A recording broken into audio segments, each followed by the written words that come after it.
Hello everyone, and finally welcome back to Nectar Clan. I know it's been a while, but you'll have to forgive me. Drawing 44 cats takes a really long time. But no more delay, let's jump into actually an unfortunate beginning. Unfortunately, we have quite a few new faces in Star Clan this year. Tigerpaw, Needle Tangle, Haven Ash, Greyfern, and Brave Breeze.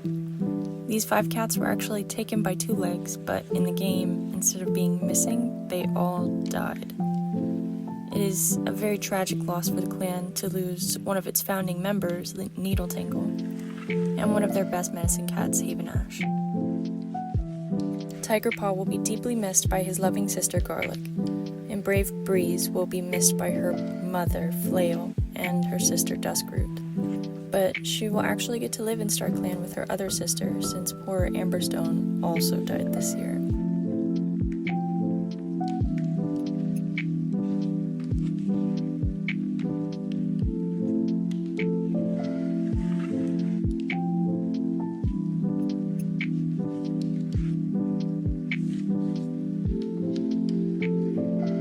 Amberstone was having a pretty great year, actually. She got an apprentice, Boulderpaw, and was thoroughly enjoying her responsibilities to the clan. Unfortunately, while teaching Boulderpaw how to climb trees, Amberstone herself slipped from the wet, mossy branches and crashed hard to the ground.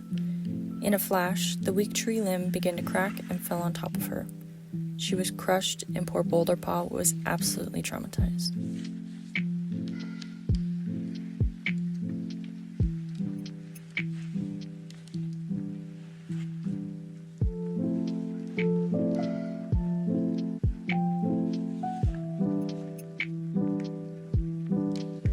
This year introduces our first ever Dark Forest cat, Lilac Drift. If you remember, Lilac Drift actually murdered the medicine cat Rime Bramble and his daughter Birchdawn. The only one left in their family was Sandy Nettle. In her final moons, Lilac Drift honestly seemed to be losing her mind. She was vicious and rambling nonsense. But something she said made complete sense. She sat in her den, mumbling as if speaking to someone else.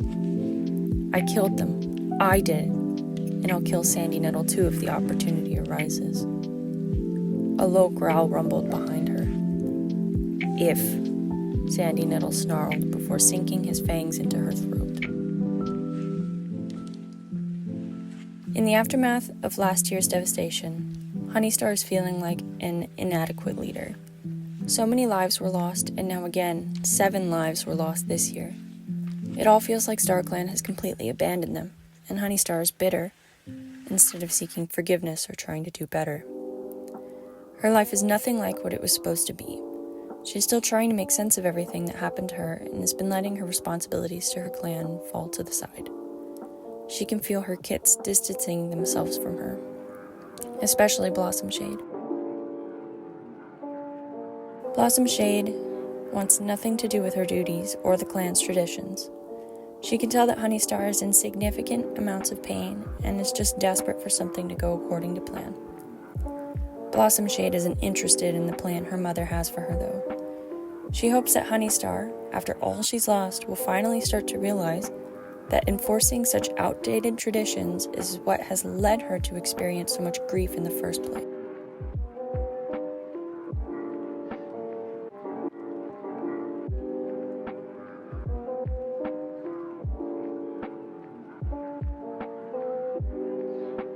This year, Beach Prickle is incredibly happy. Although she is the deputy, she's been doing her best to keep her nose out of the clan's issues. Star Clan this and Twolegs that, Beach Prickle doesn't really care as long as her family is happy and safe. She knows she's really only a temporary deputy anyway. She'll only be in charge until Honeystar finds a new mate, or Blossom Shade is ready. At least that's what Beach Prickle thinks. I'm not sure that's the case anymore, but only time will tell. Speaking of Beach Prickle's family, she and her mate Flail found 4 new kits and have adopted them. These kits arrived with the absolute best bunch of names. They are Shard, Shadow, Stem, and Stick. I don't know how Stick Kit will feel about her name in the future, but for now, their names are so cute together. These guys are a group of reserved and polite kittens that tend to keep to themselves. They travel around the camp as one fluffy kitten unit, never really leaving each other's sides.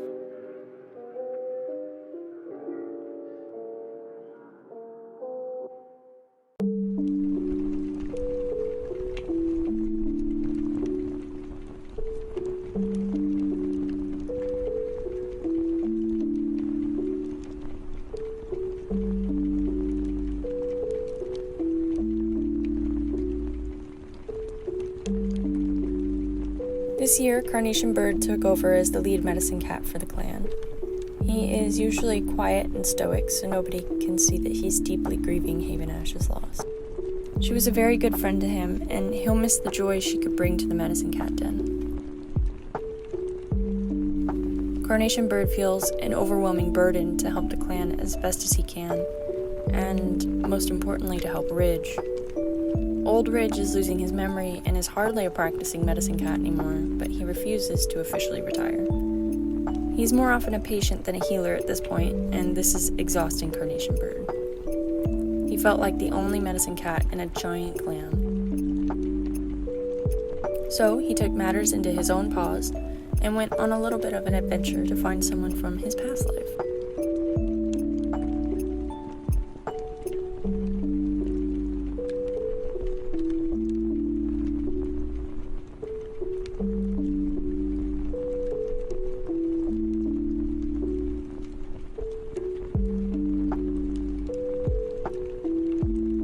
Carnation Bird found his old friends right where he had left them, near the Twoleg place, trying to find food in the garbage. When Goomy and Sergio heard of Nectar Clan's misfortunes, they both agreed to come assist the clan, for a time. At least until the clan got back up on their paws. Goomy especially didn't want to stay longer than necessary.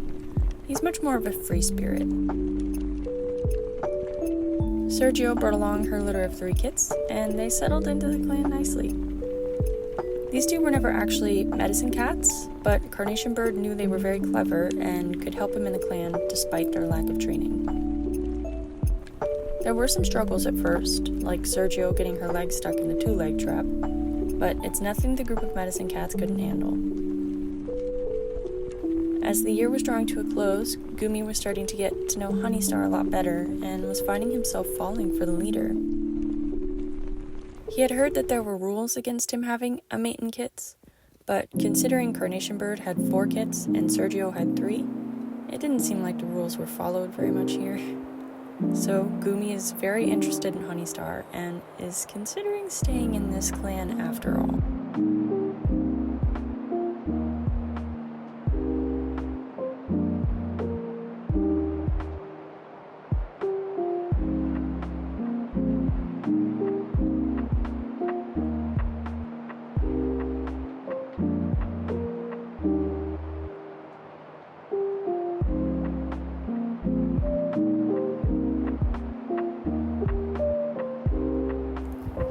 This year, Dusk Grot lost both of her biological sisters, but she seems to be doing okay.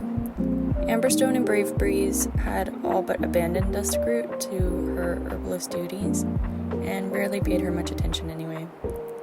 Dusk Grot is growing more and more confident in her skills as an herbalist every moon. She's managed to bring back to life many of the flowers that were destroyed by the storms. One of her favorite pastimes is napping in the sunny fields of wildflowers. She's even started to feel like maybe she's made for something greater, something more than just an herbalist.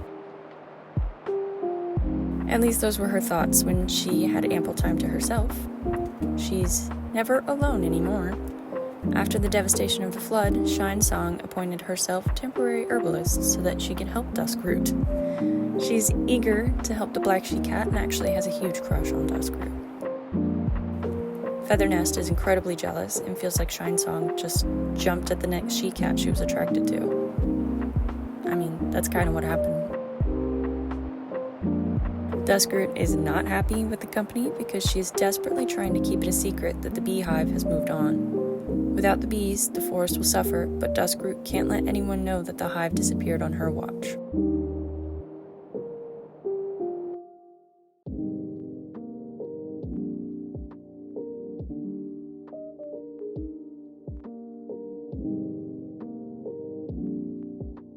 Next, we have 2 new kitty pets, Chive and Mars.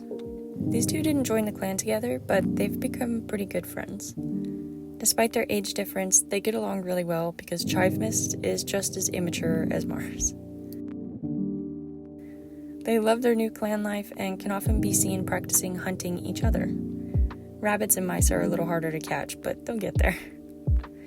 These girls are just a fun pair to see bouncing around the camp clearing, practicing their fighting moves on one another.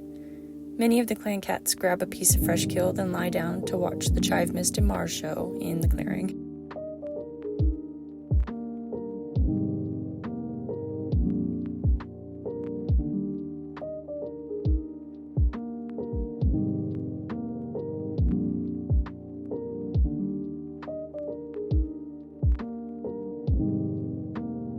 Next, we have 2 new loners who have joined the clan. This is Cliff and Rain Nibble. These 2 are playful and outgoing cats, but they aren't so sure about clan life. As lifelong rogues, Cliff and Rain have had a tough time adjusting to life in a clan, but after the storm, they sought the shelter of a large clan to keep them safe in the future. They felt like they didn't have much choice. Rain Nibble is especially having a hard time adjusting to living with so many cats. She doesn't appreciate the constant chattering in the camp and prefers to be alone as much as she can. Cliff, however, is starting to find clan life ever more appealing. Every chance he gets, he's stealing glances at Honeystar. That she-cat is absolutely gorgeous, and he can't seem to keep his eyes off of her. He may be a rugged ex-loner with charm for days, but as soon as Honeystar speaks, he loses all his nerve and feels like a silly kid.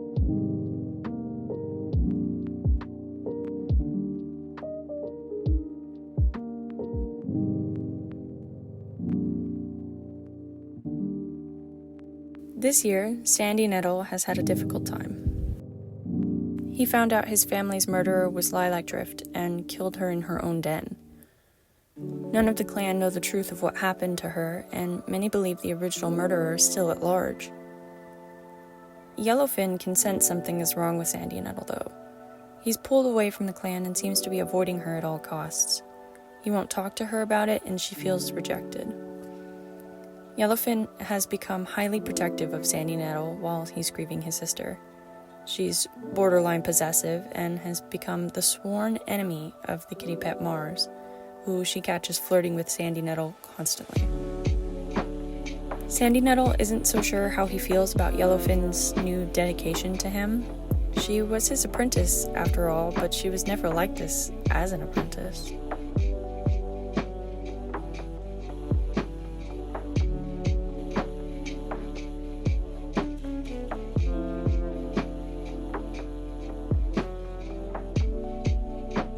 This year, Flayla's doing her best to take it easy. She lost 2 of her daughters, Amberstone and Bravebreeze. She's sad that they're gone, of course, but she's resting easy knowing that they will have made their way to Starkland together. All of her attention has been drugged from the loss of her daughters and given to the 4 new kits Beach Prickle has brought home. Flail always wanted a huge family and is really glad to have saved these kittens from certain death. She also has an apprentice this year, Spiderpaw, so she has lots of things to keep her mind busy. Garlic also lost someone this year, her brother Tigerpaw. When she received her warrior name Garlic Flower, alone, she could hardly believe it. She feels completely alone in this clan of cats and wishes he was here. She spends most of her time alone, sleeping, or ranging the territory.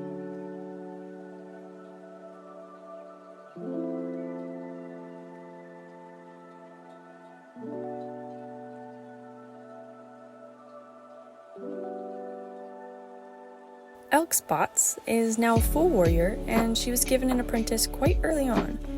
She knows her mother, Honeystar, is just playing favorites by giving her an apprentice, but she hopes she can prove her worth to the clan by training him well. Her apprentice is actually a new face named Duckpaw. He's a confident young Tom, and he adores getting to hunt with his mentor. He gets along quite well with all the younger apprentices, and kind of acts as their ringleader. Occasionally, he and Coyote Paw will butt heads, but it's never anything serious. Duckpaw and Elk Spots get along quite well because they're both very bold and outgoing.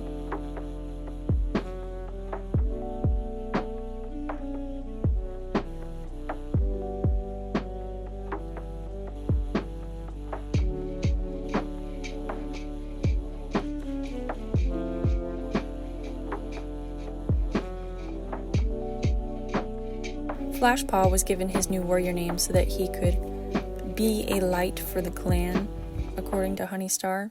With a name like Flashlight, a lot rides on his shoulders as the only son of the leader. Flashlight knows he has many eyes watching him to see if he'll make the right choices, but he doesn't mind. He's very competitive and wants to outdo his sisters if he can. He was always the smallest Tom and one of the smallest cats in the clan, so he's tired of being overlooked. Flashlight was ecstatic when his mother gave him Pale Paw to be his apprentice. However, the experience has been less than ideal for Flashlight. Pale Paw would blindly follow his mentor's orders with a lovey-dovey expression and then proceed to fail miserably because he wasn't actually paying any attention. Pale Paw did eventually earn his warrior name Pale Petal, but he still won't leave Flashlight alone.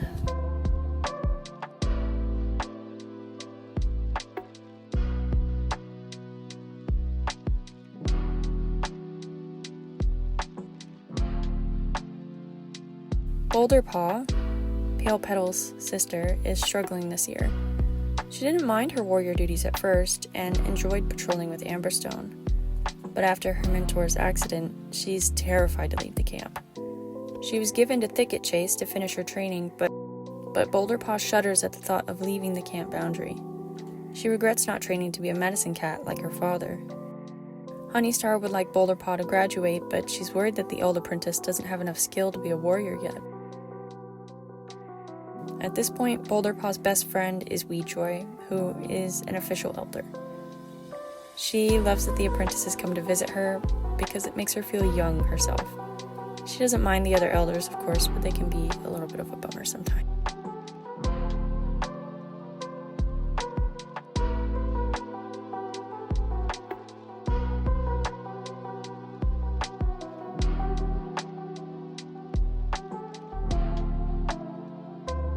Thicket Chase is not terribly pleased with her family. Does Honeystar really think she can't see what she's doing? Giving an apprentice to Blossom Shade, Flashlight, and Elk Spots? Nepotism at its finest. When Thicket Chase was offered Boulder Paw as an apprentice for the first time, she hastily declined. She didn't want her success in the clan to be based on who her mother is. However, once Amberstone died, Honeystar gave Thicket Chase no choice. She needed to train Boulder Paw. Thicket Chase begrudgingly accepted, but to her surprise, Boulder Paw won't even leave the camp boundary. That's fine by Thicket Chase, though. More time she can spend with Pool Pounce. Pool Pounce, despite having that bum leg, is quite the active troublemaker. It was actually a very big year for them because Pool Pounce came out as a trans girl. She's actually the first in all of my series to do that, which is crazy, so good for her. She and Thicket Chase are thick as thieves and love spending time together. They're really cute.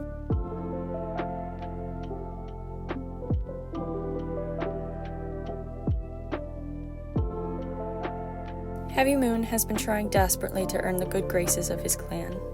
He's highly aware of the fact that nobody respects him, despite his previous role as the deputy. Although he's bitter over the fact that nobody can seem to see his side of the story, he's doing his best to earn their approval once again. It seems to be working too, because Honeystar gave him another apprentice this year. When she said his name at the apprentice's ceremony, he read her lips and was shocked to see his name called. Now he's desperately trying to train Coyote Paw to be a talented and loyal warrior, while also trying to learn what loyalty means himself. Coyote Paw is a little unsure about his mentor. He can tell the clan doesn't like Heavy Moon very much, but he doesn't know why. Nobody will explain it to him either, and if he ever asked Heavy Moon, he would be shut down really quickly.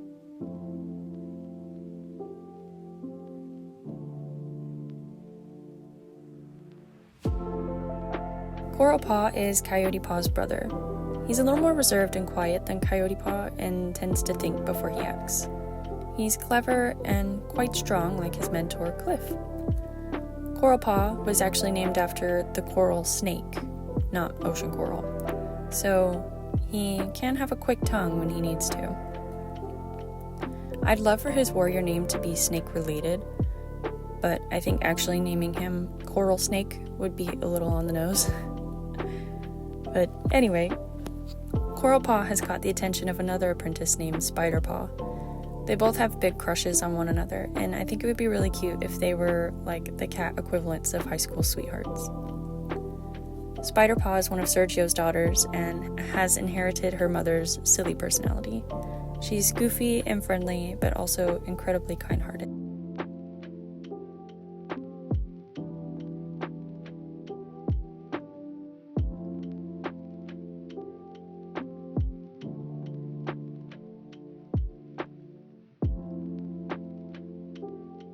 Spiderpaw's two sisters are Dovepaw and Skypaw. These two are much more shy than Spiderpaw and tend to keep to themselves. They're both calm and nervous, respectively, so they aren't always ready to jump into the fray. They love to go out with the other apprentices, but they can find it difficult to engage in the rowdy games that Duckpaw comes up with. These two are both such sweethearts, and Honeystar must see a lot of potential in these girls. Honeystar actually took on Dovepaw as her own apprentice, and she gave Skypaw to Blossom Shade. She must have very high hopes for Sergio's girls.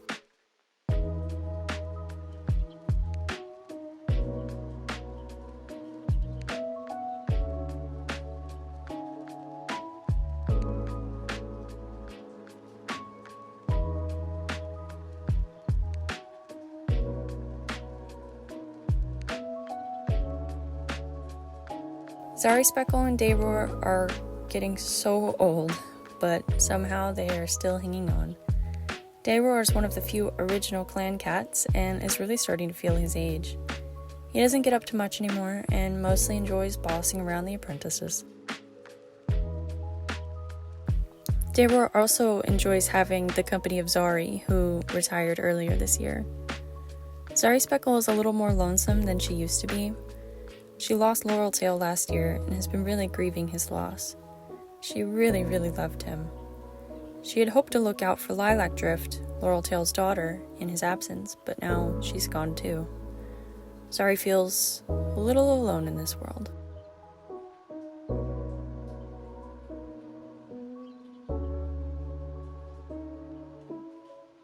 I have to be honest, guys, I forgot to draw a feather nest until like 5 minutes ago, so here she is. I can't draw any more cats today, please accept this. She didn't do anything this year anyway.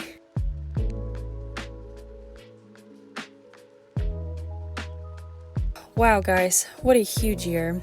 I can't believe how many cats we have, even after losing so many last year and this year. I have played through the next year, and there may or may not be more chaos in the next episode. But in the meantime, here is a family tree, as promised. While I was creating this, I realized that Flail and Beach Prickle are actually the only pair of mates in this huge clan. All the kits that we get are either adopted by them or come from a single parent like Sergio or Carnation Bird. We actually have some love drama going on next year with Honeystar, Goomy, and Cliff. Let me know who you guys think she'll get with. Also, please send warrior name suggestions for Boulderpaw, Coyotepaw, Coralpaw, Dovepaw, and Skypaw. I actually already have names picked out for Duckpaw and Spiderpaw, but let me know what you guys think we should name the other guys. Thanks for watching this really long video. I hope you enjoyed it. If you join me for my next one, I'll see you then.